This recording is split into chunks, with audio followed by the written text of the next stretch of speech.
Good morning, it's CJ Miller in Shreveport, Louisiana, across the Red River from beautiful Bossier City, Louisiana.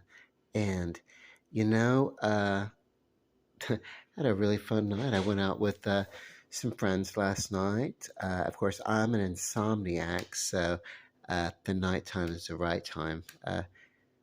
So the song goes. But, yeah, who did that? It wasn't Blondie.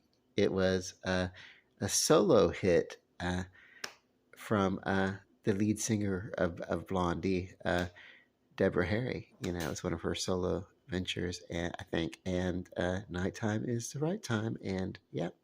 So, but then I came home, and of course, I'm still like super excited because that's what I do. I sit up at night and think things, and uh, sleep in the daytime as a nocturnal person. So I get plenty of sleep.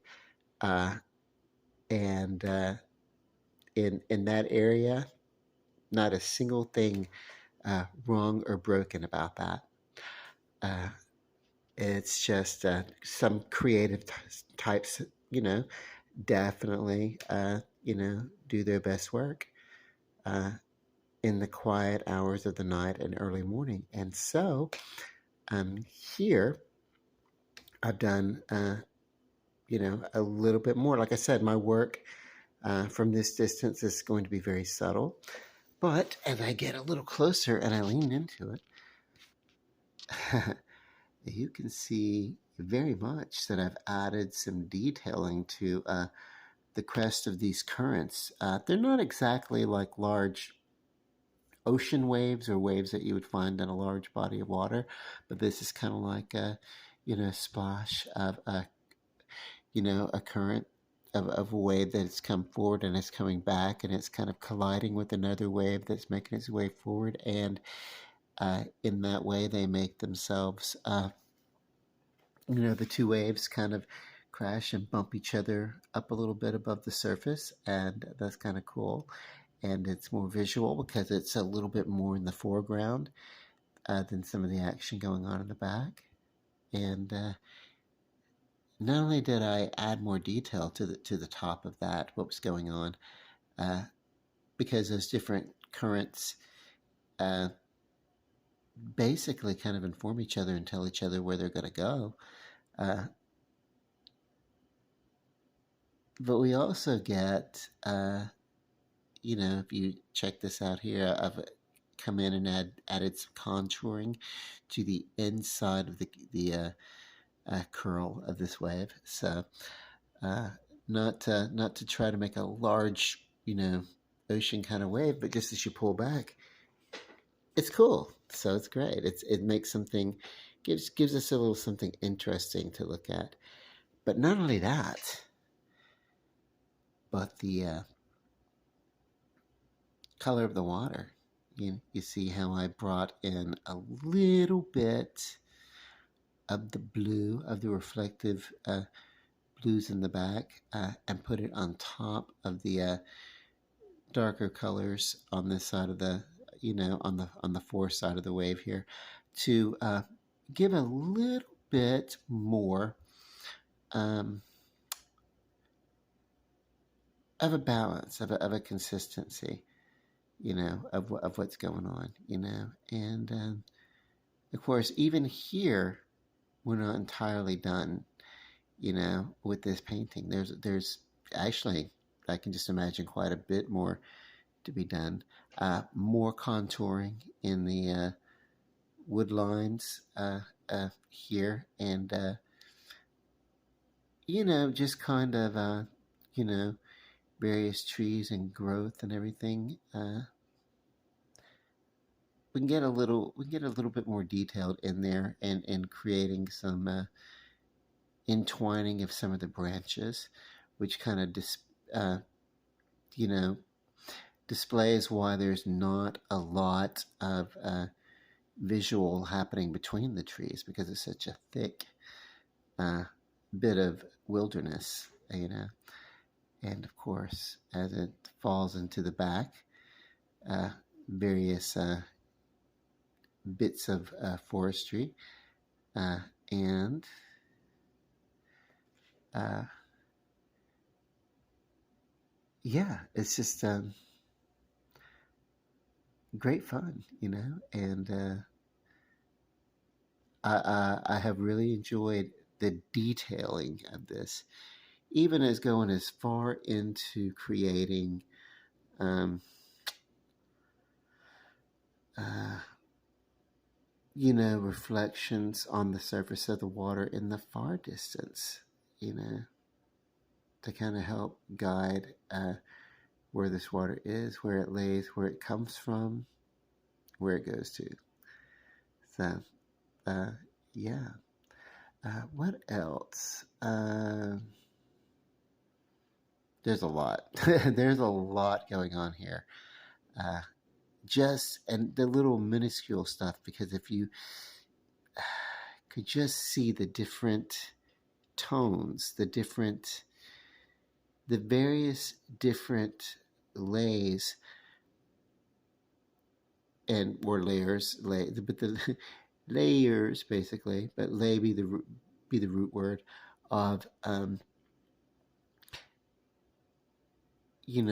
the blues uh, being placed upon top of each other uh, and fading into the whites and just gradually giving the effect of several different tones of water depending upon the density and the way the light hits. And sometimes we get like almost a clear blue, but also uh, in some areas where um, the things above the surface of the water are kind of reflecting and playing off. It's like, wow, we lose that crystal blue because it's so reflective that we get reflection of what's going on. So it's kind of cool. And, and then I love this. That's, you know, uh, uh, I think it's perfectly wonderful that um, the wave does not perfectly line up in distance uh, from the shore, even in a large body of what would be like fresh water or even brackish water, but kind of freshwater, lake water, uh, a rather large lake or runoff of a river or something like that. But it's like, um, because it's large and typically would be. If it were a smaller body of water, it would be still, but because it's so large, there's room for those currents to like build upon each other. And this is not an oceanic view at all, but yeah, uh, it's like maybe a, a primarily a landlocked body of water that maybe uh, will eventually at some point empty into a river system, so and great. So anyway, I was, yeah, I spent, probably a few more, probably about an hour and a half, kind of tweaking little bits here and there on this painting in the morning. And that's getting in here, tweaking it, kind of taking a step back, seeing where it's working, seeing where, okay, um, what can I do to bring increase and you know you can even see in the far distance I even kind of built up uh, that crest moving towards the shore there. So yeah, uh, which this might have been a little closer had there not been for the backsplash of the previous wave coming back up. At least that's the narrative of the story that I'm telling myself, you know. And yeah, which results in a settlement of all that motion coming down. So I'm so excited. Okay, And it is outside of my window, sun up. I was outside tonight. I think one of the reasons why I wanted to go out tonight, I wanted to see, hey, were we going to see any more uh, Aurora Borealis? I